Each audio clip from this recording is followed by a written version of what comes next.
nanaginip ako ng isang sanggol. Hindi ko alam kung bakit, pero bigla kong naalala ang anak natin. Kung buhay ang anak natin, hindi ko gugustuhin na makilala kanya bilang ama niya. Totoo ba, mahal na Reyna? Siyang prinsesa? Oo. Pakiramdam ko, binabalaan ako ng panaginip ko na may panganib na nakaamba para sa akin. Wag! Huwag niyo siya sasaktan! Nakikiusap ako! Anong kaguluhan to? Pakiramdam ko po kasi nasa panganib sila. Hindi niyo po ba nararamdaman yun? Sasaklolohan natin sila sa tamang panahon. Anak ni Rosana yun ah. Hindi ko dadalhin! Meron pong magnanakaw na parawan na pumasok sa imbakan ng Ambrosia. Bukas, puputulan ng pakpak sa harap ng mga kalahi niya. Dahil sa pinakita mo, mula ngayon, isa ka na sa tagapagsilbi ko. Doon ka muna magpahinga sa silid ng mga tagasilbi. Hindi na po kailangan. Meron na po akong matutuluyan. Ikaw ang bahala, pero siguraduhin mo, hindi ka mauli bukas.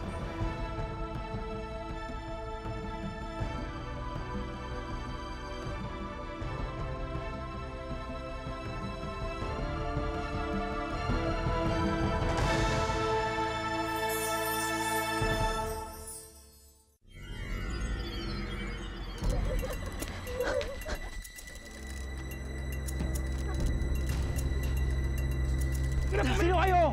Tayo na! Halika na! Samahan kita. Kailangan kitang iligtas. Ikaw? Wala nang masyado maraming tanong. Hindi ka ligtas dito. Tayo na!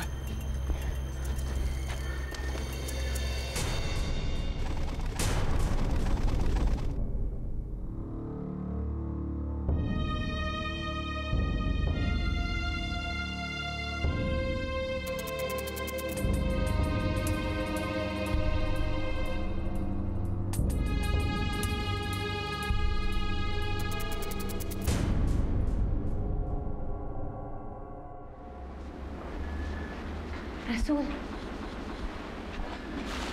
Rasul! Mahal na Reyna. Rasul, gumising ka. Napatulog ko na yung mga gwardya. Buksan mo to, dali.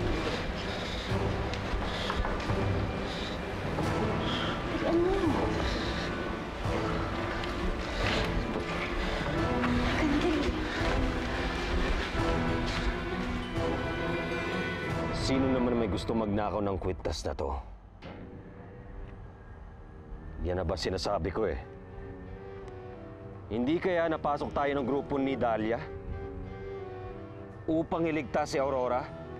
Tandaan nyo, nandito ang anak niyang si Rasul. Kamahalan! Si Rasul nakatakas! Paano nangyari yun? May tumulong po sa kanya. Pinukpok po ako sa ulo kaya ako nakatulog.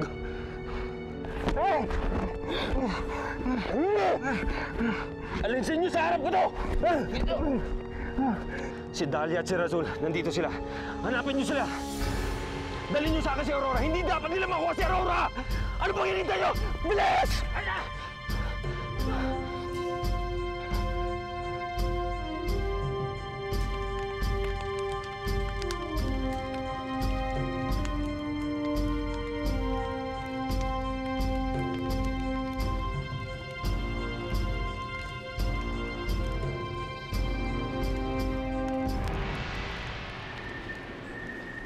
Nay, Nakuha niyo yung kwintas?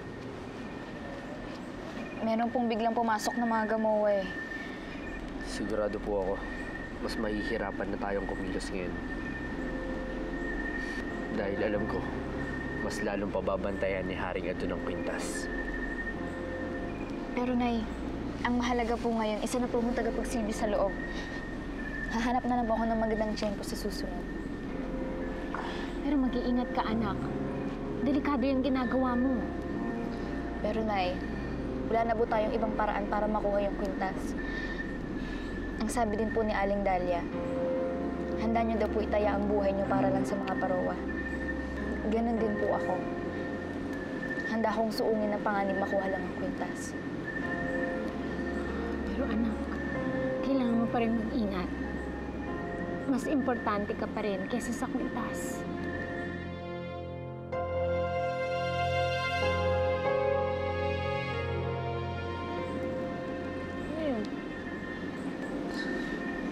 Dito lang kayo. Huwag kayong aalis. Titignan ko kung ano nangyayari doon. Sige po.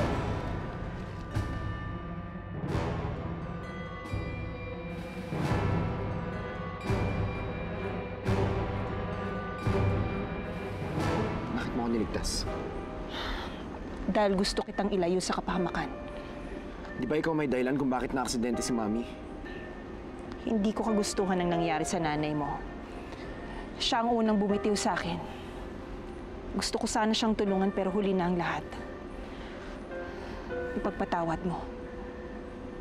Totoong sinasabi ko, sana paniwalaan mo ko. Gusto ko magalit sa'yo sa ginawa mo kay Mami. Pero alam kong pinagtanggol mo lang si Mariposa kaya mo nagawa yun. Mas malaki ang kasalanan ni Mami kay Mariposa, kaya wala akong karapatang magalit sa'yo. Dahil mo naman ako kay Mariposa. Parang awa mo na. Kailangan ko lang siya makausap. Kailangan ko humingi ng tawad sa kanya.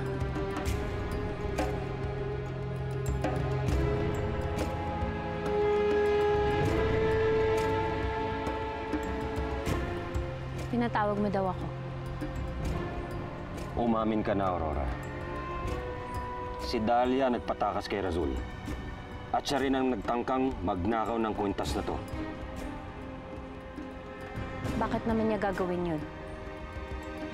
Hindi ba't ikaw na rin ang nagsabi? Wala nang silbi sa amin yung kwintas na yan. Hindi ko alam. Pero pakiramdam ko, kaya matapang kumilo si Dahlia dahil may panlaban siya sa akin na hindi ko alam.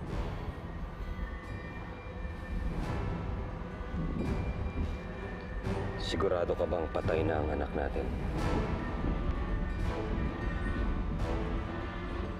Kasi yun lang alam ko kung bakit balak nilang nakawin ang kwintas na to. Dahil bukod sa'yo, ang anak lang natin ang maaaring gumamit nito. Ilang beses ko ba sasabihin sa'yo, Adon? Patay na ang anak natin. Kung buhay man siya, dapat alam ko dahil ako ang ina.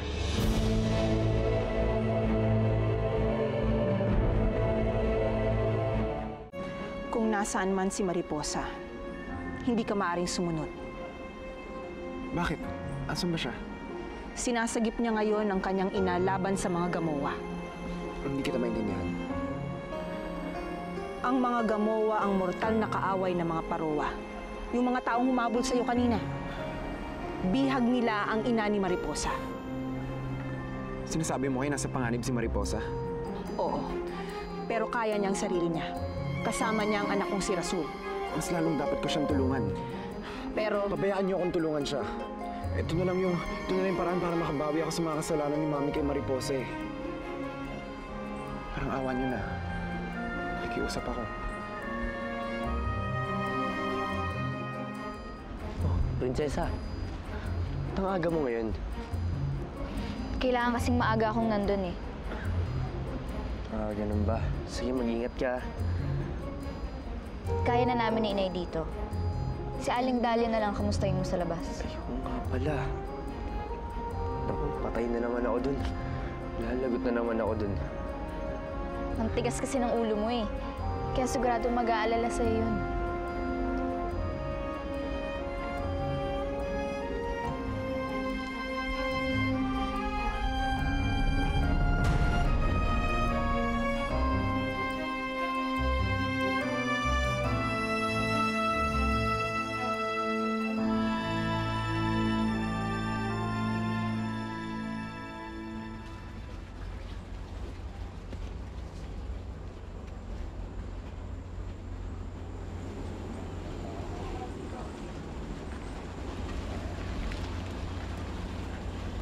Violeta.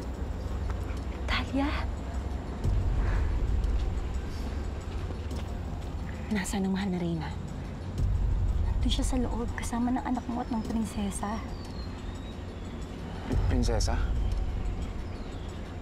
Prinsesa si Mariposa? Ipinatawag niyo daw po ako. Gusto pa kitang makilala, Mariposa. Bukod sa mga magulang mong patay na, sino pa ang mga parowang kakilala mo? Wala na po. Dahil lumaki po akong malayo sa kanila. Ibig sabihin, hindi mo kilala si Razul. Rasul? Sinungaling ka. Kitang-kita ko kayong magkausap ni Razul kanina. At sigurado rin akong magkasabwat kayo. Siguro ikaw yung inutusan niya para kunin yung kwintas, no? Hulihin ang sinungaling. Kung kasabwat mo si Razul, nasaan ang nanay niya? Si Dalia, turo mo! Bakit nila gustong nakawin ng kwintas? Sinong gagamit nun? Kung hindi ka magsasalita, papaputol ko yung pakpak mo! Huwag mo ako subukan! Wala po akong sasabihin sa inyong kahit na ano. Dick!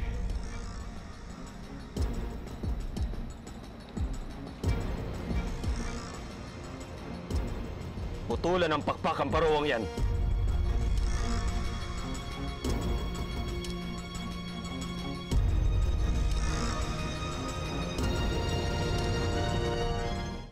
Dapat makagawa tayo ng paraan na makalapit tayo sa mahal na Reyna nang hindi tayo nahalata.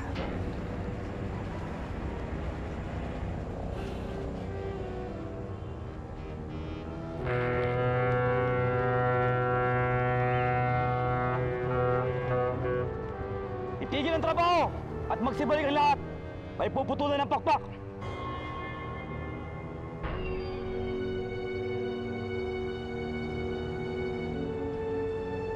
Bilisan nyo!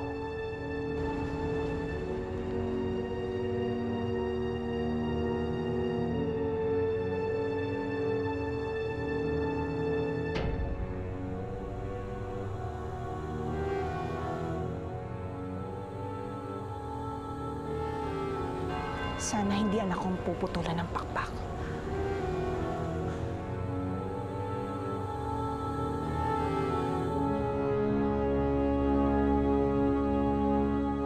Mahal na Reyna, kailangan natin bilisan. Dahil puputulan na daw ng pakpak si Mariposa. Ano? Bakit daw? Sapagkat nalaman na ni Haring Ado na magkasabot kami. Halina, dali. Puntahan natin siya. Kagabi, may gustong sumubok magnakaw ng kwintas mula sa akin. At ang salarin ay isang parowa.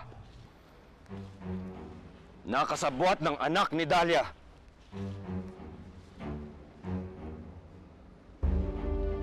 Eto si Mariposa.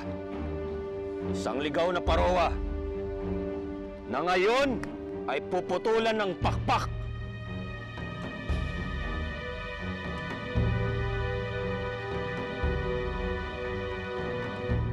Haring Adon!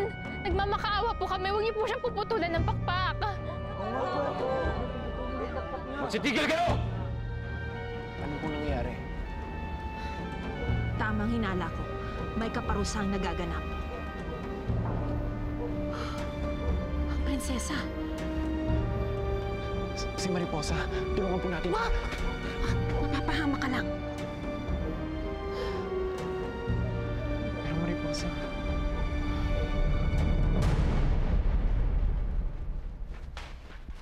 Lea, saan ka pupunta? Saan ka pupunta? Dadalawin ko si Tita Rosana. Wala kasi si cousin eh. Bakit? Saan ba nagpunta si Inigo? Sinundan si Mariposa. Sinundan? Saan? Bakit? Gusto daw kasi niya mag-apologize for what Tita Rosana did to Aling Amalia. Bakit hindi mo naman agad sinabi sa akin? Di sana sumama ako kay Inigo. Excuse me. Hindi ako secretary mo para i-inform ka sa lahat ng event dito sa bahay. Sana nga magkita silang dalawa para makabalita ako kay Inigo. Gusto ko kasing malaman kung ligtas ba si Mariposa eh. Una na ako. Sige, ingat. Kaya ba siya Inigo? Kuya Desmond Vice, cousin! Wala ba siya dito? Ha? Kaya nga ako pumunta ng ospital now eh. Kasi wala si Kuya Inigo dito. Kahiwali kami sa gupat nung habuli kami ng mga itsurang taong gamo-gamo. Baka nahuli si Sir Inigo. Magsilbing leksyon sa inyo to, mga parowa. na kung sino man ang kakalaban sa akin, ganito rin ang kanyang sasapitin. Bago ituloy ang pagputol, may gusto ka bang sabihin?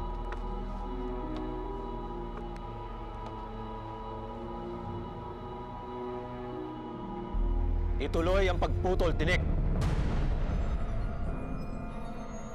Wag! Aurora, Adon, nakikiusap ako sa'yo! Huwag mo siyang putulan ng pakpak! Huwag mong putulan ng pakpak ang sarili mong anak! Anak?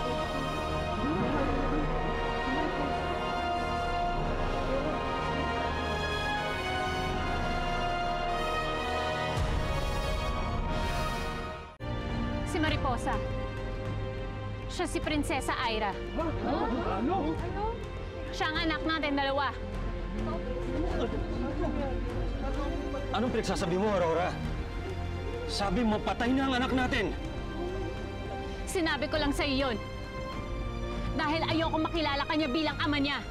Dahil masama ka, Adon. Tumahimik ka! Pangahas! Mahal na hari,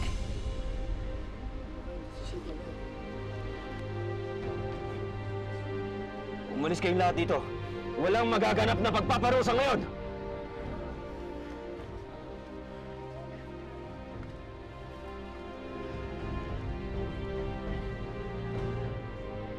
Ilayo niyo sila sa akin.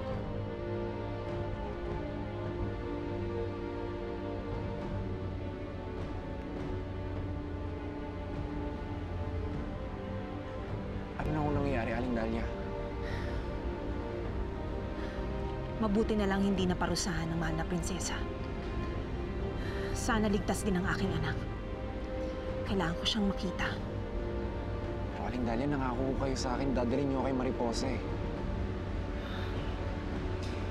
Inigo, ipapaabot ko na lamang sa kanila humingi ka ng tawad. Pero Aling Dahlia... Inigo, ipagpatawad mo. Pero tulad ng nangyari sa iyong ina, ayaw kitang mapahamak. Hindi ka dapat nakikihalubilo sa mga uri namin. Baybayin mo na lamang ang daang ito at makakabalik ka na sa iyong pinaroroonan. Makakalabas ka na sa kakahuyan. Paalam, Inigo.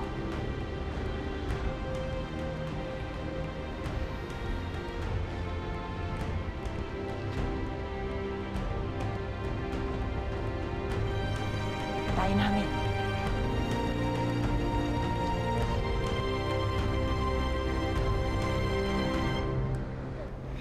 Nay, Anak, patawarin mo ko.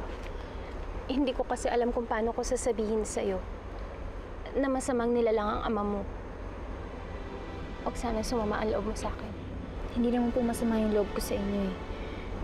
Naiintindihan ko po kayo, Nay. Dahil nakita ko kung gano'ng kalupit si Haring Adon. Hindi lang talaga ako makapaniwalang siya pala ang tunay kong ama. Anak. Nay, ano kayang gagawin sa atin ni Haring Adon? Huwag ka mag-alala, anak. Kahit ano mangyari, hindi ako papayag na saktan ka niya. Pangako yan.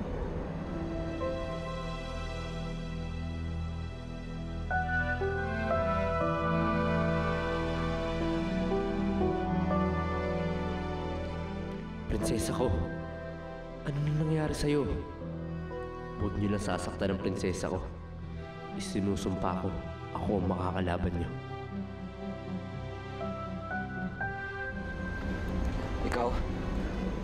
Ikaw anak ko?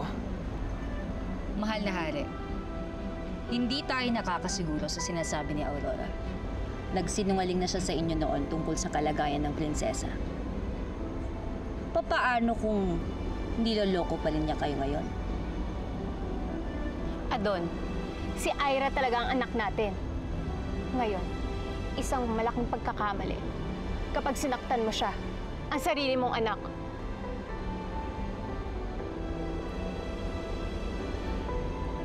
Nakuha niya ang mata mo, Aurora.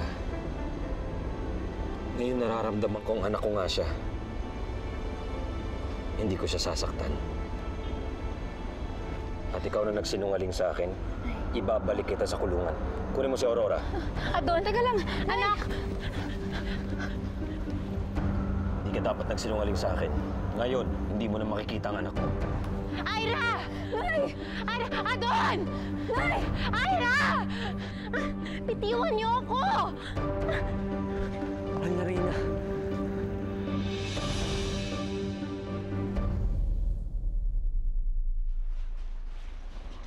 Oy, bakit ka ba umiiyak, ha? Magpasalamat ka nga eh. Hindi ka kinulong kasama ng iyong ina. Salamat ka sa hari, ha?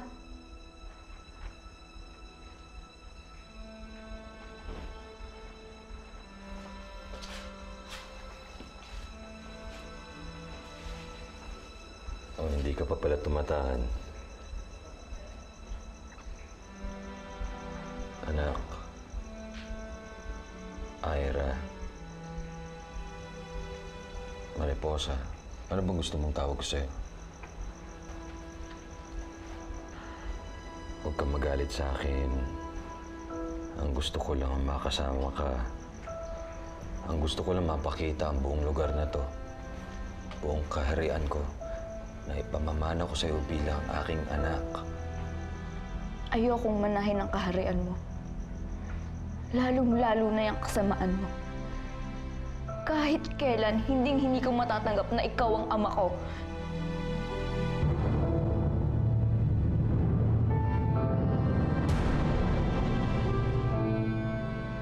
Kahit kailan, hindi naman naniwala sa akin si Ing sa kakayanan ko eh. Nilalagay mo lang sa kapahamakan ng sarili mo kapag bigla ka nalang susugod doon. Bigyan mo lang ako ng pagkakataon na maging ama mo. Kailan lang ay nanaginip kayo na merong sasaksak sa likod ninyo? Baka mismong anak ninyong gumawa sa inyo niyan. Hawak siya ni Haring Adon ngayon. Paano ko makumbis siyang umanib sa kanila?